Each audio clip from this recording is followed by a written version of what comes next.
Libre office base पर इस spoken tutorial में आपका स्वागत है। इस ट्यूटोरियल में हम निम्न विषय सीखेंगे: इंडेक्सेस, टेबल फिल्टर और एसक्यूएल कमांड विंडो। पहले इंडेक्सेस के बारे में सीखते हैं। इंडेक्स क्या है? इंडेक्स डेटाबेस टेबल में रिकॉर्ड्स को खोजने और क्रमबद्ध करने के लिए एक तेज तरीका है। हम टेबल में एक फील्ड या कई फील्ड्स को चुन सकते हैं जिसमें रिकॉर्ड्स के क्रमबद्ध की आवश्यकता है। इंडेक्स चुनित फील्ड या फील्ड्स पर आधारित रिकॉर्ड्स के लोकेशन को संचित करता है। अतः डेटा पाने के लिए बेस इंडेक्स का इस्तेमाल करते हुए सीधा डेटा के लोकेशन पर जा सकता है। अतः डेटा खोजने के लिए कई सारे रिकॉर्ड्स के स्कैनिंग की अपेक्षा यह काफी तेज है। टेबल की प्राइमरी की स्वतः ही इंडेक्स्ड हो जाती है। अब अपने उदाहरण लाइब्रेरी डेटाबेस में एक इंडेक्स बनाते हैं। हम बुक्स टेबल में टाइटल कॉलम पर एक इंडेक्स बनाएंगे जो बुक टाइटल्स पर खोज को बढ़ाएगा। पहले अपना लाइब्रेरी डेटाबेस खोलते हैं यदि पहले से नहीं खुला है।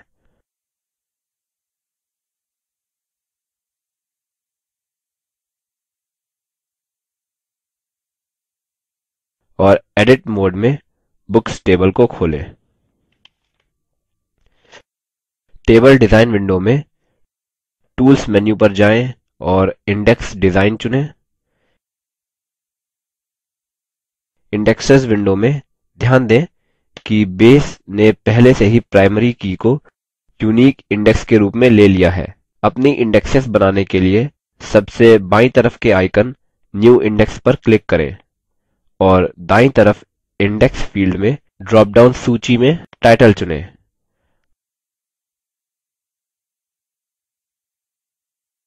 हम यहाँ असेंडिंग या डिसेंडिंग क्रम भी चुन सकते हैं और बाईं ओर पर तीसरे आइकन पर क्लिक करके इस इंडेक्स को फिर से IDX_title नाम दें।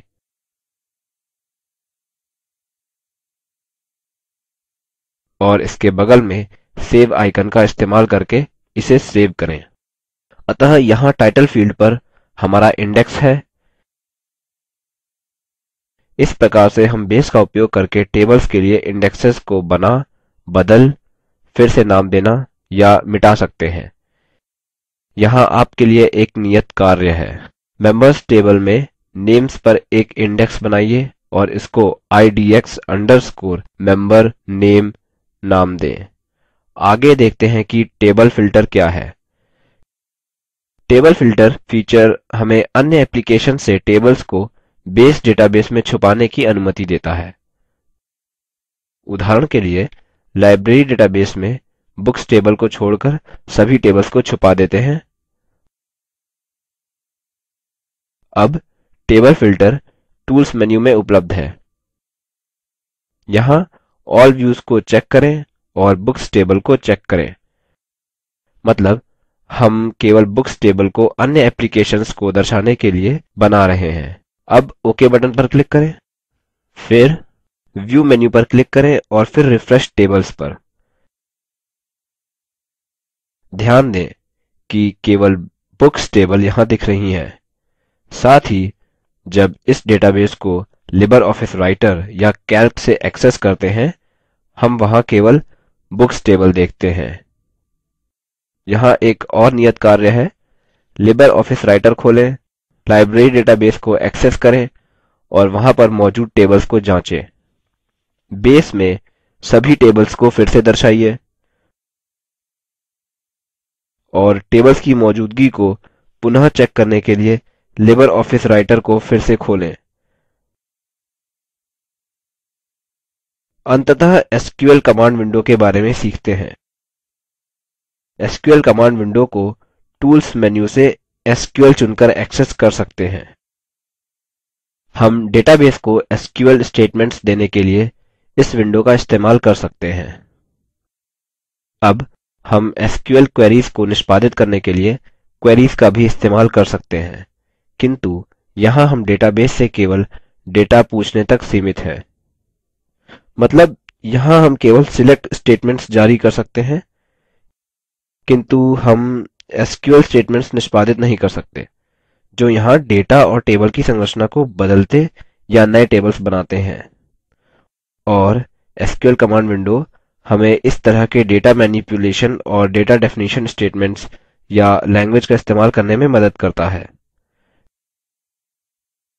डेटा मैनिपुलेशन लैंग्वेज या केवल डीएमएल के उदाहरण हैं इंसर्ट, अपडेट और डिलीट डेटा। और डेटा डेफिनेशन लैंग्वेज या केवल डीडीएल के कुछ उदाहरण हैं क्रिएट टेबल, ड्रॉप टेबल और ऑल्टर स्टेटमेंट्स। हम पहले डीएमएल उदाहरण देखेंगे। बेस विंडो में टूल्स मेन्यू से एसक्यूएल कमांड विंडो खोलें। कमांड टू एग्जीक्यूट टेक्स्ट क्षेत्र में टाइप करके बुक्स टेबल में एक नया रिकॉर्ड जोड़ें। इंसर्ट इनटू दोहरे उद्धरण चिन्हों में बुक्स ब्रैकेट ओपन दोहरे उद्धरण चिन्हों में title comma author comma publish year comma publisher comma price close bracket values open bracket एकल उद्धरण चिन्ह में the hobbit J.R.R. टॉलकीन 2002 Oxford 500। Execute button पर क्लिक करने से पहले कमांड को अब ध्यान से देखें। इंसर्ट स्टेटमेंट टेबल का नाम और फील्ड नाम और फिर वैल्यूज को सूचीबद्ध करता है जिनको नए रिकॉर्ड में जाने की आवश्यकता है। ध्यान दें कि टेबल का नाम और फील्ड के नाम दोहरे उद्धरण चिन्हों में बंद हैं। हम जानते हैं कि बेस केस सेंसिटिव होता है और दोहरे उद्धरण चिन्ह सुनिश्चित करते हैं कि बेस नामों को स्वीकारे, जैसे हमने बनाया था। यदि हम उद्धरण चिन्ह इस्तेमाल न करें, बेस स्वतः ही सारे नामों को बड़े अक्षरों में बदल देगा। हमें डेटा टाइप टेक्स्ट की वैल्यूज को एकल उद्धरण चिन्हों में रखना होगा। न्यूमेरिक फील्ड्स को किसी भी उद्धरण चिन्हों में रखने की आवश्यकता नहीं होती।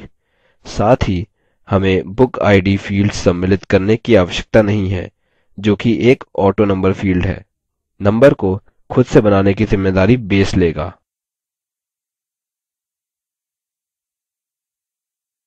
अतः चलिए एसक्यूएल का निष्पादन करें।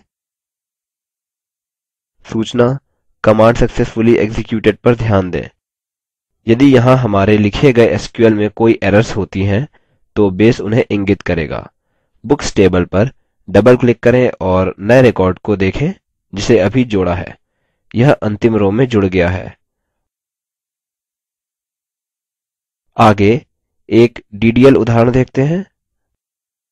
हम फील्ड्स ऑथर आईडी, ऑथर और कंट्री के साथ ऑथर्स नामक नया टेबल बनाएंगे।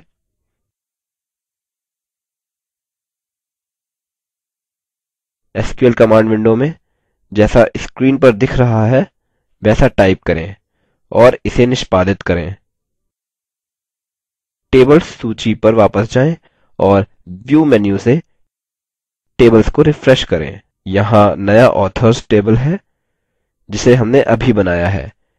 डीएमएल के बारे में अधिक जानने के लिए स्क्रीन पर दिख रही वेबसाइट पर जाएं।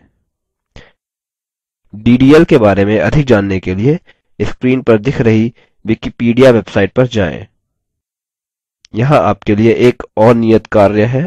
बुक आईडी के साथ बुक कीमत 3 से ₹300 तक निर्धारित करने के लिए अपडेट स्टेटमेंट का इस्तेमाल करें। दी हॉबिट शीर्षक नामक बुक को डिलीट करें। ऑथर्स टेबल में नया रिकॉर्ड लेखक का नाम J.R.R. टॉलकियन और देश इंग्लैंड जोड़ें। ड्रॉप स्टेटमेंट इस्तेमाल करके डेटाबेस से ऑथर्स टेबल को ड्रॉप करें। इसी के साथ हम लिबर ऑफिस बेस के इस ट्यूटोरियल की समाप्ति की ओर आ गए हैं। संक्षिप्त में हमने निम्न विषय सीखे: इंडेक्सेस, टेबल फिल्टर और SQL command window. Spoken tutorial project talk to a teacher project का हिस्सा है। यह भारत सरकार के MHRD के ICT के माध्यम से राष्ट्रीय साक्षरता मिशन द्वारा समर्थित है। यह प्रोजेक्ट spoken-tutorial.org द्वारा संचालित है। इस पर अधिक जानकारी निम्न लिंक पर उपलब्ध है। IIT बॉम्बे की ओर से मैं रवि कुमार अब आपसे विदा लेता हूँ। हमसे जुड़ने के लिए धन्यवाद।